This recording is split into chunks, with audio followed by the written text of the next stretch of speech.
Okay, Rogue. Rogue's got some really interesting stuff going on. I'm pretty excited about this class too. King of Cheap Shot. It's not great. I don't think it's as bad as people are thinking.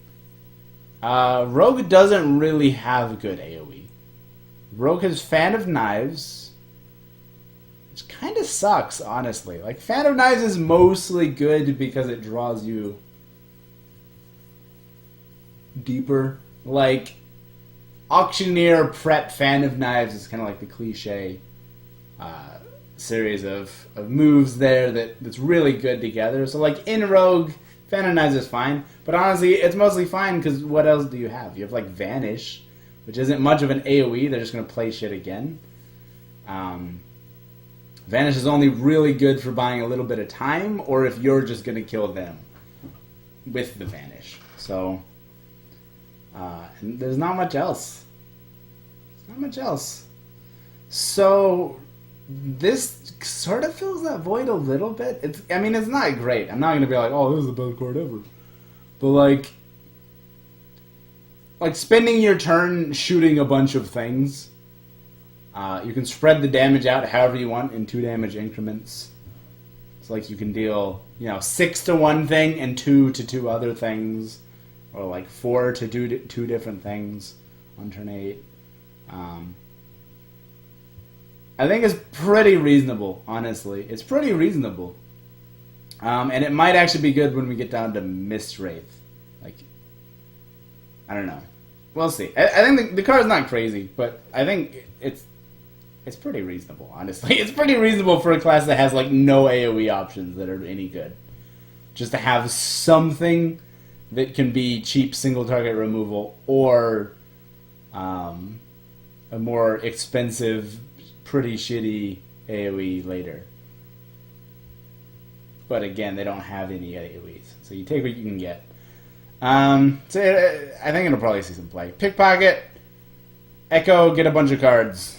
You don't really play this for 1 or 2. You play this for, like, your entire turn is getting a bunch of cards. So you need to be in a good position for use it. Honestly, it's not even that bad if you just get, like, 3 cards. Or even 2 cards. Like, for 1, it's garbage, right? For 2 cards, it's almost a Thought Steal.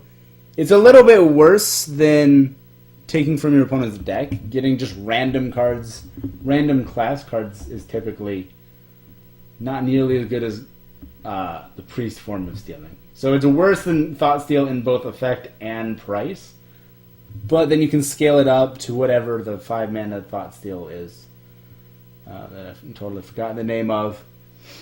Again, it's worse. It costs 6 instead, but you can scale it up even beyond that to get 4 and 5 cards. This card is like... It's one of the... What do I want to say? It's like one of the worst Rogue Burgle effect cards. But...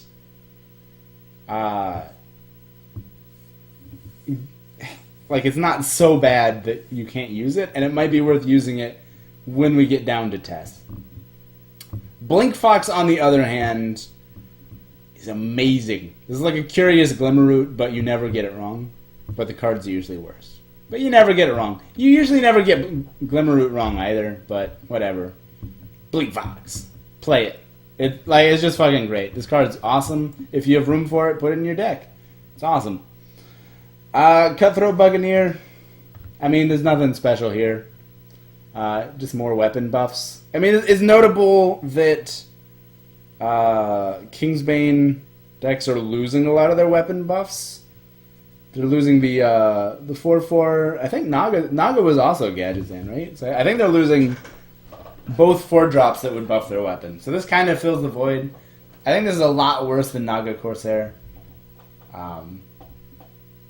It's the same buff, but it's like a worse-ish body. 5/4, generally better than a 3-mana 2/3.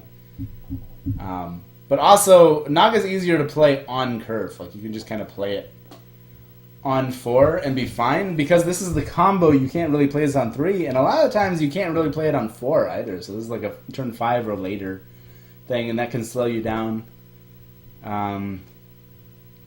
Yeah, I don't think it's as good as Naga, but they're losing stuff, so if that deck exists, they play this because they need to make their weapon big. So that's what that is. Face Collector is really cool. So we've talked before about how random legendaries are really bad on average. But you get a lot of random legendaries for not a lot of investment, and they're just in your hand and not in your deck where you're going to get bad draws. That's a different story. So this is basically spend your turn getting 3 random legendaries. Is realistically how this is going to be used. But then you factor in like Shadow Steps and other bounce effects. So now you can play even more Face Collectors on later turns. You can, with the Hero card, you can like play 3 Face Collectors, and then Shadow Step 1, and then your Shadow Reflection also becomes a Shadow Step. So your Shadow Step 2. So now for 2 cards, you've made 9 random legendary minions. And you can see how this gets out of control in terms of value. Now the issue is that in terms of tempo loss, this card's like fucking horrific, right? You're just playing a bunch of 2/2s and not really doing anything. So you need to be well positioned on the board in order to actually get the value in these big scenarios. Where you're trying to get like all of the legendaries possible, but it is possible to get like 15 plus cards off of this, and that's kind of crazy. That's just kind of crazy. Like that's a lot. That's a lot of value for not a lot of investment. You just put this in, and then it just synergizes with other stuff. Like bounce effects are just good in Rogue, so you have other cards that do well with bounce effects in the matchups where you don't need that much value. You just don't really play this. Or at least you don't spend your whole turn on it. Like against Paladin, you don't ever play this for 9. You just slip it in for 3 or 6 whenever you get a chance. Just to get stuff on the board and more cards in your hand. And you use your bounce effects on like SI7 agents and stuff to help remove more dudes. So it's not a huge cost, and then the upside in the matchups where you need that, like against a Q block or something, where you need like 15 extra legendaries, you just kind of have that in your deck. I think this is actually really powerful. The main issue, as I said before, Rogue has like no AoE. So figuring out how to actually find the time to do this, that doesn't sound easy. It doesn't sound easy. So it could be, I really want like a control Rogue archetype. I've wanted that forever. And it still might not be here. Just because I don't know how Rogue survives that well. But if Rogue can figure out a way to stay alive, then the value is there. They have an end game. It's just finding it. It's like the Hunter problem. The Hunter got the hero card. They have an end game in that one card. And then it's just finding ways to survive as a Hunter. You're trying to find ways to survive as a Rogue. So I don't know. We'll see. Mistray, this card is just great. 4 mana, 3/5. Just like super solid the baseline stats. That's what you want. You want 4 mana, 3/5. Good job. And then the upside whenever you play an epical card, it gets big. So it's not as good as like questing adventurer and stuff, but I mean, it's better to just play on its own. Like questing, you have to combo in a sense. Mistwraith, you can just play this on turn 4, and if they deal with it, it's fine because you played an on-curve minion and you don't care. And if they don't deal with it, then you can just like, I don't know, cheap shot 2 things, and now you have a 5/7. And that's really good. So it's just, if you have a bunch of Echo cards and you need 4-drops, then you put Mistwraith in. I don't think you build around this like, oh, I'm going to make an Echo deck. I'm going to play Mistwraith and it's my win con, and I'm going to play like 20 million Echo cards and get this big Mistwraith and just kill him. I don't think that that's a thing. If they hadn't nerfed Master of Disguise, I think that might have been a thing. But since you can't really keep this alive, like you can't guarantee they're not just going to hard remove it, that's very sketchy. So I think the idea is you just play it just like as a body. It's just a thing that's there, and then you just happen to have echo cards, and so you play them if it sticks, and it gets big, and it snowballs on the board, and it buys you time to face collect or something. I don't know.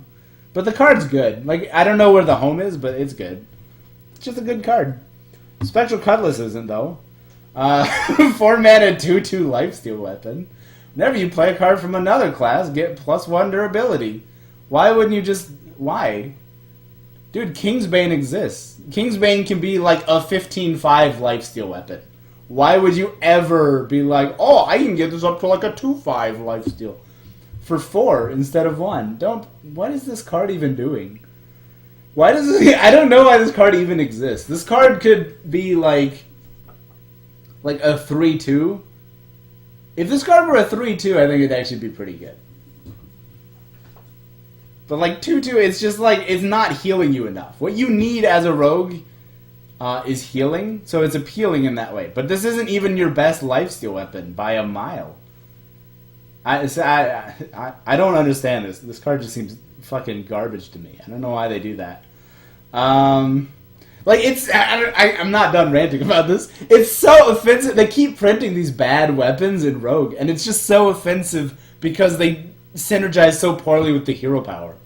Like, your hero power makes weapons, and then they're like printing more weapons that you have to play that conflict with your hero power so they don't work together. But the weapons are always shitty. It's like, if the weapons were good, that would make sense. But they're not. It's like seeing the downside of it or something, and they just keep making really shitty rogue weapons. I don't get that. Please stop. Please stop that. This has no reason to be this bad. It doesn't even make sense. Okay, Wanted. This is a really cool card. So kill a guy, or shoot a guy for 3. If they die, you get a coin. I mean, this is great in a Miracle-style deck. It's not as good as Tomb Pillager at all, but Tomb Pillager was, like, the best card in Miracle Rogue. Obviously not counting, like, the Auctioneer. Like, in terms of enabling it, Tomb Pillager is just fucking crazy. Because you just play it on curve, and it's just a cool dude, and you get mana and spells, and you just draw everything, and it's fantastic. This is not that, but this is in that realm, right? It's a spell that you can just use to kill some stuff to get through the early game. Coins and Rogue are extremely powerful. So I know this seems probably really overpriced. But spells are really... coins are really, really powerful in Rogue. So if there's a Miracle Rogue deck, this probably goes in it. Maybe only like as a one of, but I mean it probably has a home though. It probably has a home there just because coins are so good. Cursed Castaway. This card's actually really intriguing. I don't know what to do with it. It's a rush and it draws a combo card when it dies, which is probably the turn you play it because it only has 3 health. But it's like a Starfire that draws a specific type of card. That card's going to be like Eviscerate or Minstrel or something. Who's a KG? She's a KG. Okay. Yeah. Targeted draw is really powerful. Like, there's not many combo cards that you want to like specifically tutor out, but it's not really a downside to just, do that. And it's sometimes better than Starfire. It's sometimes worse because you can't go face right away and you can't go past taunt. Sometimes it's better. Like, sometimes you just play this as a pirate just on the board and it sticks. Or sometimes you kill, like, a Knife Juggler or something. Or an Arcanologist. You kill... I guess Arcanologist wouldn't make it because they could ping it. But, you kill something with 2 attack that exists in the meta. And then you have this thing just on the board. It's very cool. It double synergizes with the the new curator. I keep forgetting her name, so I'm just going to keep calling her new curator. This fulfills both Rush and Death Rattle as a condition, so that's notable there. If you ever wanted to put that in a rogue deck, this helps give that more consistency. And then lastly we have Tess. This card is fucking awesome. I'm so excited to play this. I don't know how good the deck will be, but I know how good the card is. So people have been talking about this as the new coming of Yogg. But this is not Yogg'zoth. In two very notable ways. First of all, this is also N'Zoth. This is not just, oh, they play random spells. No, you're also playing random minions, okay? It says replay every card. Not spells, card. So if you played a bunch of minions, you're going to resummon a bunch of minions in addition to playing the things. So this is the new Yogg and N'Zoth combined, okay? Let's get that straight. Don't give Yogg all the credit. This is both of them for 8 mana. So it's both of them for 2 less. I'm just getting so excited. It's both gods for 2 less. And this is the really crucial part. You control what is in the pool. It's not actually random. So it's more like N'Zoth, where you know when something's going in. You play the Death Rattle to have it go into your Death Rattle pool to be resummoned. So whereas Yogg can just do fucking anything, if you get a spell you don't want or don't trust Tess to be able to aim correctly, you just don't play it until after you test, and then you can use it later if you want to. So you can control the pool. Like, you control how much risk you're willing to accept before you play this. I think this card is just crazy strong. This card's insanely strong, honestly. This is ridiculously powerful. The only question at all is how you're actually going to get there. How you have to get the card. So you have like this is great. Pickpocket's iffy, but I think you kind of have to play it just because this is so strong that it'll make it worth it. And you have like Hallucinate. Hallucinate's really good. So that's 2 layers of choice. You get to choose the card for this, and if you just don't get anything that great, then you can just save it until after. Like if it would be detrimental. Yeah, I don't know. Maybe more in Wild where you have like Swashbuckler and stuff. It sucks they're all rotating. But like this card, it's so powerful there's got to be a deck around it. It's just a matter of making the deck come together. Rogue has a really hard time clearing the opponent's board. Like AoEs and stuff. So, and healing up and stuff. So it's just like, how do you get there? But if you get there, the upside's just crazy. So I'm excited for Rogue. Don't know what this is. And that about sums it up.